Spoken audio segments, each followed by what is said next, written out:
Welcome to Transmission Gone Viral, Part 4, Living with the Virus. How can we stop the spread of COVID-19, or SARS-CoV-2? If we were to look at different strategies throughout the world, here are some examples. Total wipeout, chosen by New Zealand. An early lockdown and closure of borders to all apart from returning citizens. Early testing and a tight lockdown, helped by a small population and a large landmass of 47 people per square mile, meant that New Zealand managed the pandemic with only 22 deaths. Real questions are still to be asked as to whether this approach was acceptable and how sustainable it was for the future. We know COVID-19 isn't going away. It's here with us now, forever. So how will New Zealand's population deal with future tourism, trade, or just modern lifestyles?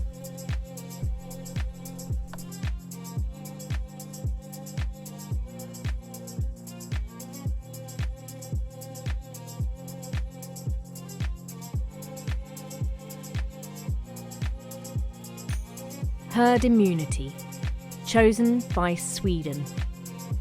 In Sweden, they refused to lock down completely, or at all really, opting for a more open approach to the pandemic. Visits to care homes and events for over 50 people were banned, although schools, shops and restaurants remained open. Social distancing was entirely voluntary. In reality, despite Sweden's sparse population at only 64 people per square mile, they have recorded 5,700 deaths, 90% of them occurring in the over 70s. The reasoning for this policy? If the virus is allowed to move through the majority of the population, the country gains an immunity to the virus, and normal life can resume without fear of second or third spikes. The pitfalls? A high death rate per population.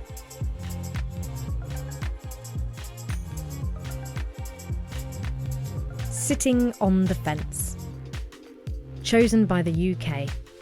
Lockdown was initiated on March the 23rd, 2 weeks after Italy and Spain. Borders weren't closed initially, and we all know the results, with over 45,000 reported deaths by early July, and expecting the number to be closer to 60,000 by the end of the year.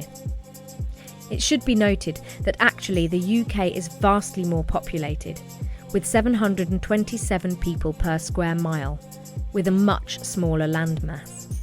If the UK will see a second or third spike, or whether it, like Sweden, will have some form of herd immunity, still remains to be seen.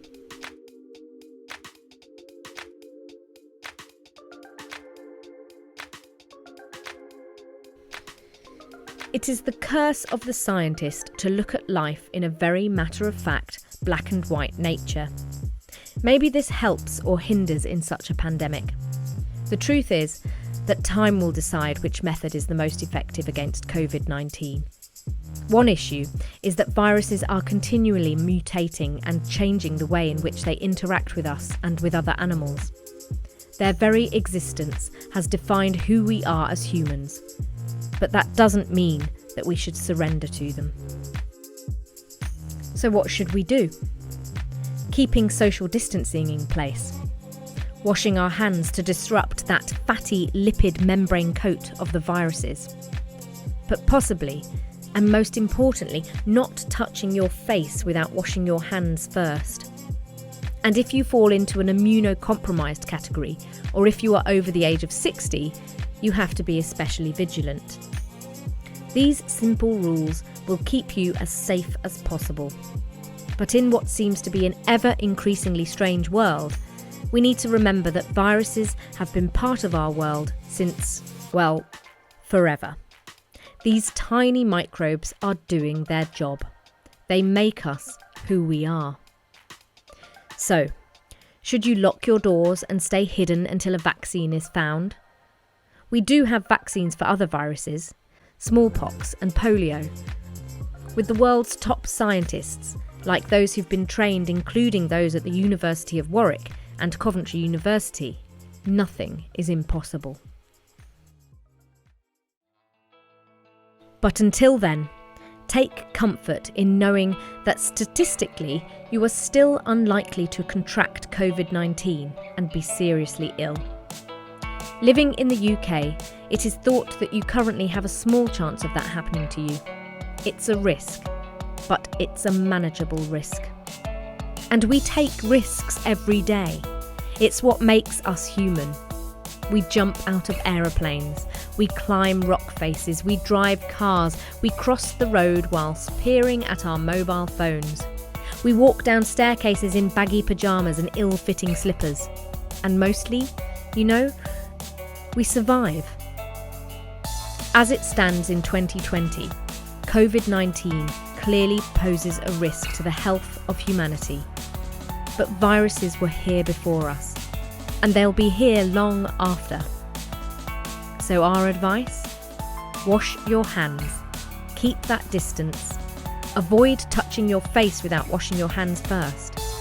And please remember, living is a risky business, but it certainly beats the alternative. So keep safe and don't forget to live your life.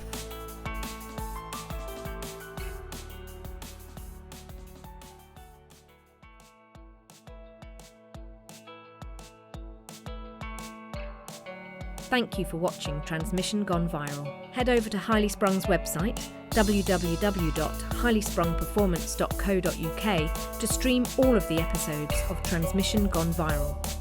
Alternatively, follow @HighlySprung on all social media platforms for more Gone Viral updates.